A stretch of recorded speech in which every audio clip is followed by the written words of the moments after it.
Welcome everyone to this edition of Looking at Louisville. I'm Chaz. And I'm Stacy. And we are going to go on a road trip and you're going to go with us. But where are they going?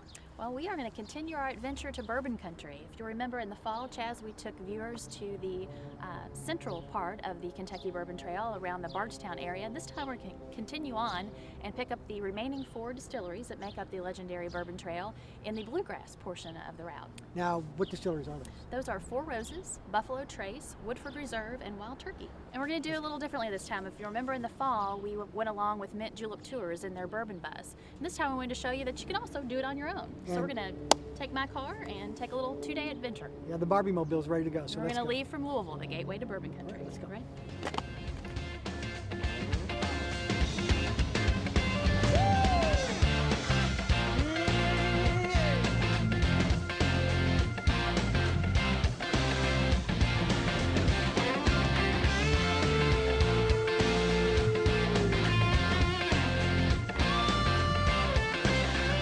Well, we made it to Four Roses. We know 1, 2, 3, 4.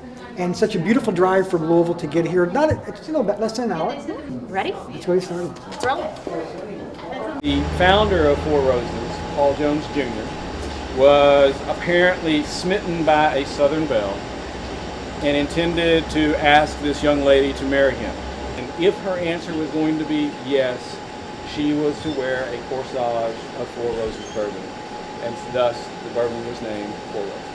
So just take your finger, and I want to put a little bit right there between your thumb and forefinger. And what I want you to compare is the smell here to the smell here.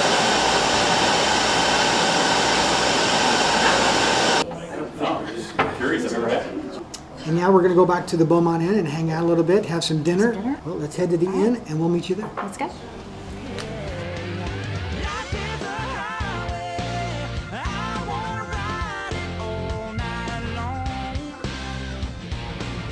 We've enjoyed a wonderful meal here on the campus of, I guess that's what you'd call it, right? Yeah, the Beaumont grounds of the Beaumont Inn. I had a wonderful dinner of grilled salmon. I had the blackened salmon. And Mark had the tilapia, and we started with the spinach artichoke dip, which was really hot and bubbly when it came to the table.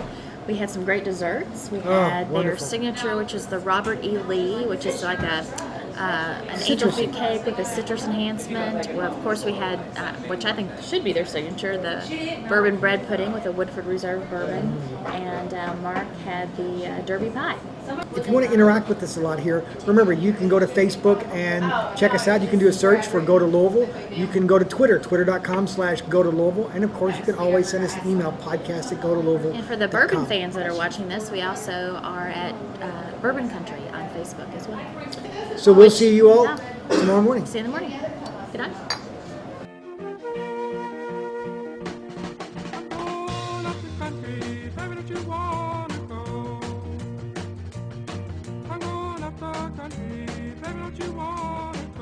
We are here with our good friend, an old friend. It's actually one of my friends, too. That's right. We all love each other so much. We do. This is Chris Morris, if you'll remember from a previous episode, the master distiller of Woodford Reserve. So we are hoping that you will kind of take us on an abbreviated tour today and just give viewers a taste of what they can expect coming to Woodford, what sets it apart from the other distillery tours. We're going to enter the distillery where we'll see our fermenters, we'll see these wonderful pot stills. Then we're going to exit the distillery and walk along Glens Creek. And then one of the highlights of everybody's tour is visiting Warehouse C. Then, hopefully we're bottling that day and they're going to see bottles being filled. And then, yes, Stacy, we'll end up at the visitor center and everybody gets a little dram of Woodford Reserve. Well, let's get on it. Let's get started. So we're going this way? We're going this way. All right. As we go from fermenter to fermenter on tour, you will see the different stages of fermentation. As we've developed more alcohol, there's less sugar for the yeast to work on, less grain sugar, so the whole process is slowing down. And it will gradually slow to where this will be as flat as a mirror, and there will be no bubbles on it. And that's when we'll know it's time to distill the fermented mash. To me, when I walk in here, it almost feels like walking into a church. The Cathedral of Distilleries, certainly here in Kentucky, because of these high ceilings and this wide center aisle. This is what really sets visually Woodford apart from the other great distilleries on the Bourbon Trail, are these copper pot stills. We not only are the only bourbon distillery using only pot stills, but we're historically the only distillery to ever triple distill its bourbon whiskey. We're in another sort of a cathedral, and it's Warehouse C. And this warehouse is one of the oldest warehouses in use in the Commonwealth. It dates back to the 1890s, and it's the only one that's made out of 100% limestone. This warehouse heats up slowly, cools off slowly, and it is just a place where the barrels rest. Well, when you finish your tour in the bottling hall, you never know what you're going to see. And this week we happen to be filling our annual Kentucky Derby bottle. And it's just a perfect way to end your tour before you go into the gift shop and do some shopping. So everybody, thank you for coming to visit Woodford Reserve. Cheers. And look forward to your next visit. Thank you.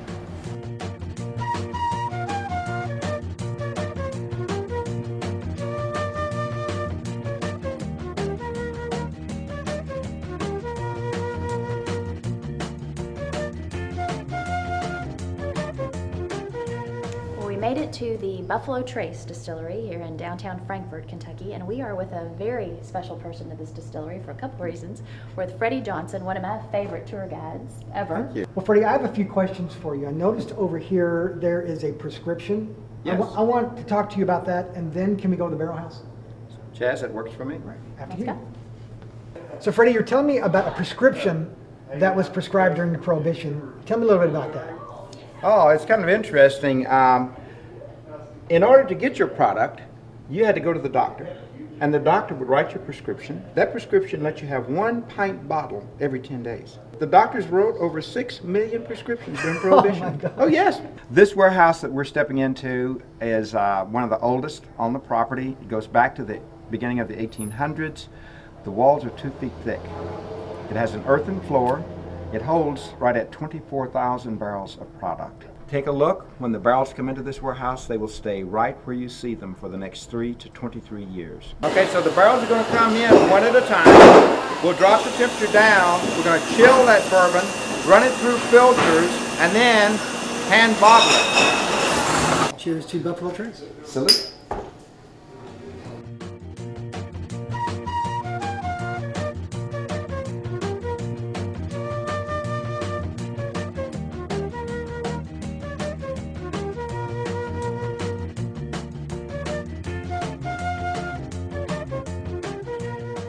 We made it to our final stop on this Bluegrass region of Bourbon Country on the Kentucky Bourbon Trail, and we have a special treat. We are at the Wild Turkey Distillery, and we are with the man responsible for all of it, the master distiller, Jimmy Russell.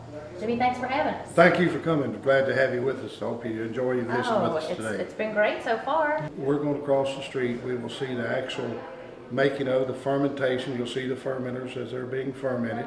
You'll see it going through the still, coming out of the still, going into the doubler. From the doubler, after the second distillation, and it's going up to our cistern room where you'll be seeing you put in brand new charred oak barrels, which we have to have. From there, it's going to the storage building, see where it's being stored for the next 6, 8 to 10 to 12 years. Everything here at Wild Turkey, the day it starts out, it's the same mash bill.